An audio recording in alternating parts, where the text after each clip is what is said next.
Foundation, patuloy po si Derek Magbuhos na nagbibigay ng tulong at ang Beautiful Heart Foundation at Brothers dito po sa bayan ng Atimonan. Huwag na ho kayo magtatanong kung ako'y lalaban pa, ha? Dahil ako ay laging palaban. Ano po? Ayan o, maigi. Ngayon no ay ipapakilala ko sa inyo kung bakit po tayo ay nagtitipon-tipon dito. Ito po ang founder ng Beautiful Heart Foundation. Ito po ay marami nang natutulungan. Dahil pa ho nito ang senador. Ay palagpakan ho natin si Dr. Toto Menendez.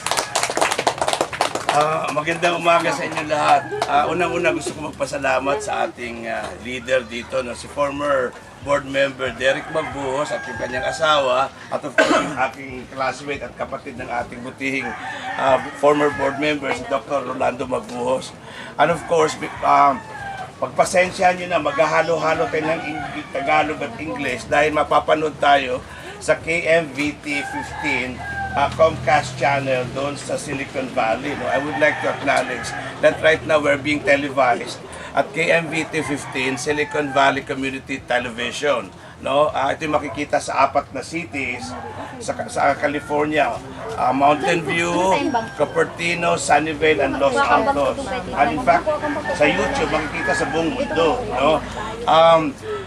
Paulit-ulit na sinasabi ako yung founder ng Beautiful Heart Foundation, but more than that, I'm also the Vice President for Development ng Holy Catholic Church International. So I would like to also acknowledge the support of Father Heward Ewart, the Patriarch of the Holy Catholic Church International.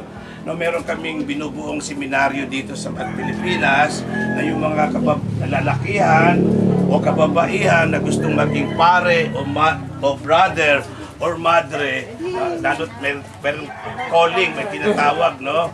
Lumapit lang sa amin, meron kaming gagawing seminaryo somewhere in Santa Maria, Bulacan.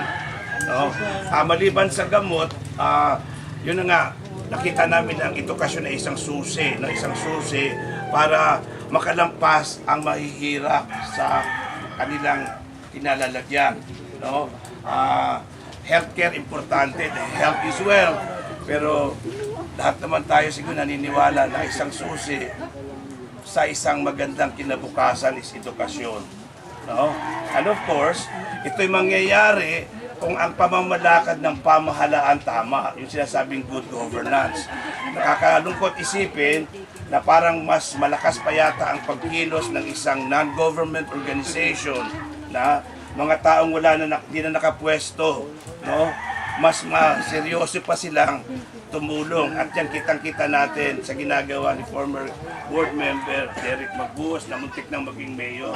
Siguro naman sa next election, no, hindi natin pwedeng abutin lahat ng lugar, pero kayo na nandito at tumulong na rin kayong ipaalam sa ibang mga barangay yung kabutihan na nagagawa ni Barangay Chairman Derek Magbuhos.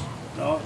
At yun ang nagiging problema sa Pilipinas kung bakit hindi nahahatid yung tamang serbisyo sa kalusugan, sa edukasyon, no, sa social services dahil sa maling pamamalakad na ang ugat ay korupsyon. No, ninanakaw ng mga nakaupo sa at yan ay napakalaking advokasya namin sa Beautiful Heart Foundation. Number 7 naming trust is to empower people towards good governance. And tinranslate pa namin yan, no? Project Bantay. Bantay, no? Bantay, ano ba to? Parang be aware for the nation's treasures are yours. No? Ang bantayan, dahil ang kayamanan ng bayan ay inyo. No? Diba? Yung mga nanunungkulan ngayon, saan pa nang gagaling ang pera nila? Sa buwis, di ba? Na ang ina-expect natin, yung buwis na yon, may babalik bilang serbisyo. Pero kung yung buwis na yon ay nabubulsa ng mga nakaupo sa pwesto, di ba? Ang lumayaman yung nakapwesto. No? Pero kami, katulad ni former board member, ito namili siya ng mga additional medicines out of his own pocket. No? Kami ni Dr. Magbuhos, wala pa kaming tulog, hindi kami binayaran dito. No? Kaya namin ito ginagawa, sinusuporta namin yung leader na meron talagang puso para sa tao. Di ba? No? So, sana itong sinabi ko ay talagang paninindigan ninyo. Although malayo-layo pa yung eleksyon, pero kailan pa ba kayo mangangampanya sa mga kabarangay ninyo sa ibang lugar? Ngayon na, simula na. Diba? Na ipakalat na ninyo yung kabutihan na ginagawa ni former board member Derek Magbuhos. No? Bilang foundation at bilang Holy Catholic Church International, sumusuporta kami doon sa mga taong may magagandang puso. At isa na nga ito si former board member and barangay captain Derek Magbuhos at yung kanyang asawa na mga taong may magagandang puso. No? So hindi ko na pakahaba-habaan yung aking sinasabi. Sana'y maganda itong ating kalalabasan. No? Meron pa kaming i-introduce later on na iba pang programa na ikabubuti ng isang pamilya, no? Sa livelihood. Livelihood. No? Medyo hinay-hinay lang kasi ang dami nang iniikot-ikutan namin.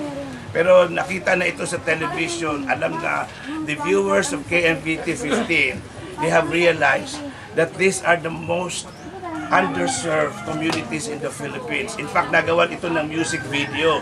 Itong Barangay Caridad, ang title is, I Will Praise Your Name. Ibig sabihin, I will praise your name. Sino ba talaga ang pwedeng tumulong dito maliban sa amin at si former board member? Sino talaga? Sino talaga ang ating number one na dapat tumulong dito? Maliban si Mayo, I will praise your name. Sino ba yung name ang hinahanap? Yun ang ating pangahawakan. No? Yung ating pangahawakan. No? Yun lang yun. So magandang umaga at mabuhay tayong lahat ng Pilipino. Saan ang palaan mo, kuya? Ay, tatawagin na natin. Kuya, ito. Ano na sa diyan lang siya. Dok, dito ka. Dok, sa kabila. Diyan lang siya. Tapos yung pasyente niya doon. Pasyente ko